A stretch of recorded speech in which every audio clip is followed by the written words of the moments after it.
Waxabajji 22/2026 oduu sibuu neetworkii yeroo kana isin biraan geenya. Namoota dhuunfaan mana amantii irratti saamicha geggeessan jedhe poolisiin to'achuu hime. Poolisiin magaalaa Finfinnee gochi sun waxabajji 13/2018 akka lakkoofsa Itoophiyaatti galgala sa'a 12 irratti akka raawwatame ibse.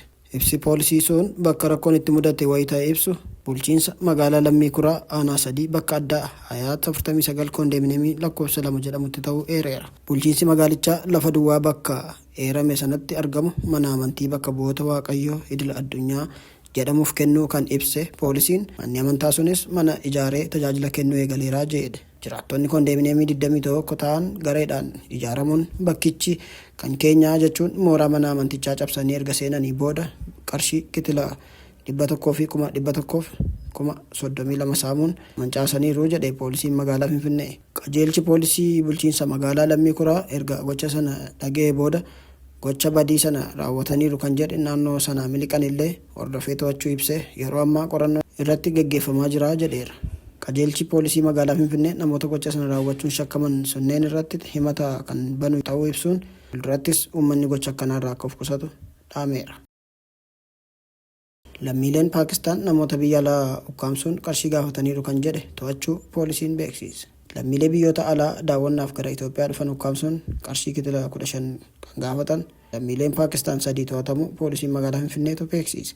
Shakkamtoonni lammiilee Paakistaan Zishaan Khalid, Firiz Muhammadii fi Muhammad Janaayid jedhaman gocha yakka sana kan raawwatan waxabajjii 4/11/2018 akka lakkoofsa Itoophiyaatti magaalaa Finfinnee kutaa magaalaa Lammii Kuraa aanaa 9 iddoo addaa Gooroo mandara atileetotaa jedhamutti jedheera. Shakkamtoonni mana kireeffatan keessatti namoota lammummaa Hindii fi Baangilaadesh qaban ukkaamsuun harka isaanii walirroodhaan hidhuun pilaastiriidhaan ukkaamsanii qarshii kitila 15-30 gaafachuun haleellaa irratti raawwatanii jedha ibsi poolisii magaalaa Finfinnee irraa ba'e. Kana malees shakkamtoonni waxabajjii 2018 lammiilee Hindii daawwannaaf Itoophiyaa seenan 4 hidhuu fi reebuun Ruuppii Hindii 15,025 ergisiisaa jechuun reebicha irratti raawwachuu miidhamtoonni jecha isaanii poolisiif kennaniin dubbachuu eeraniiru. Odeessa gocha yakka sana kan dhaga'e qajeelchi olaanaan poolisii Lammii Kuraa ajaja mana murtii fi sakatta'iinsaa baasuun opereeshinii geggeesseera. Meeshaalee yakkaaf shakkamtoonni dhimmi itti bahaa turan albee, wadaroo, pilaasterii fi maallaqoonni biyya alaa to'atamaniiru jedhe. Jiraattonni naannichaa shakkamtoonni akka qabaman eeruu kennan galateeffachuun ibseera poolisiin magaalaa Finfinnee. Pirezidaantiin Somaaliyaa fi Pirezidaantiin Keeniyaa Wiiliyaam Ruutoon waliin mari'achuun dhaga'ame. Pirezidaantiin Somaaliyaa Hassan Sheekh Mohammad dilbata darbe magaalaa Rookiitti Pirezidaantii Keeniyaa Wiiliyaam Ruutoo waliin mari'ataniiru. Mariin sunis yeroo yaaddoon walitti bu'iinsa siyaasaa Somaaliyaa keessatti mul'atuu fi hanqina maallaqaa hordoffii deeggarsaa fi tasgabbii gamtaa Afrikaa Somaaliyaa keessatti mudate irratti yaaddoo dabalaa jirutti Pirezidaantii Keeniyaa Wiiliyaam Ruutoo waliin kan marii taasisan. Ibsa mootummaa Somaaliyaa irraa kennameen hooggantoonni lamaan hariiroo biyyoota lamaanii cimsuu fi walta'ina itti fufan akka barbaachisus mari'ataniiru. Akkasumas nageenya, tasgabbii fi misooma naannoo gaanfa Afrikaatti fiduuf hojii waloon hojjechuun murteessaa ta'uu irra deebiin mirkaneessaniiru. Walga'iin gaggeeffame sun Pirezidaantiin Ruutoo erga garee biyyoota badhaadhoo G7 Faransaayitti taa'amee hirmaatanii erga deebi'anii boodadha.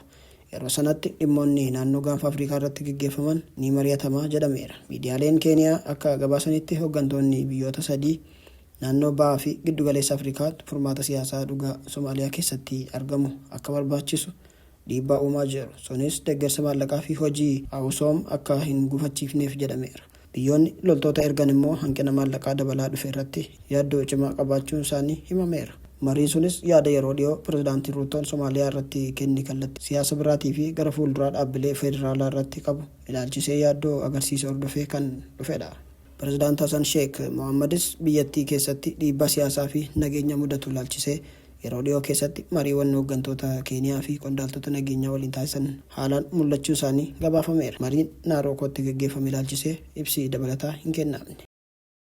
Ministeerri haqaa duraanii Keeniyaa Yuugaandaa kan seenne ugguraman. Ministeerri haqaa duraanii Keeniyaa Maartaa Kaarwaa Yuugaandaa akka hin seenne ugguramuun gara biyya deebifamuuf akka jiran waldaan ogeeyyii seeraa Yuugaandaa hime. Kaarwaan waa'ila isaanii ogeessa seeraa biyya Yuugaandaa Iriyaas Lukwaagoo kan dhimma maamila isaanii hoogganaa mormituu Kiiza Besigye waliin falmituutti dabalamuuf jecha buufata xiyyaaraa Entebbe ga'anii wayita turetti ofirra deebifaman. Kiiza Besigyen himata biyya ganuutiin himataman. Iriyaas Lukwaangoon mataansaa ofii isaas torban darbe himannaa biyya ganuutiin walqabatuun himatamee yoo ta'u dhaddachi wabbiidhaan ittiin bahaa jedhamu wiixata har'aa jechuun waxabajjii 22 2026 jedhamee eegamaa ture. Ibsi waajjira kaarwaa irraa ba'e akka agarsiisutti isaan buufata xiyyaaraa keessatti kan guraman yoo ta'u wiixata har'aa gara magaalaa Naayiroobiitti ni deebi'u jedhameeti kan eegamu ta'us ammatti quunnamtiidhaan ala jiru. Tuutni isaanii olaanaan akka gabaasetti isaan quunnamamuu kan hin danda'amne ta'uu fi bilbila harka isaanii yeroodhaaf cufamee akka jiruu fi haalli isaanii fi deebii isaanii eegamaa jira jedha ibsichi. Aangaa'onni Ugaandaa sababa kaarwaan itti dhorkaman hin ibsine ta'us pirezidaantiin waldaa ogeeyyii seeraa Keeniyaa Chaarles Kanjaamaa kan isaan waliin imale biyyattii akka seenu hayyamameeraaf. Kanjaamaan sababa addaa ta'eef kaarwaan guramuu hime.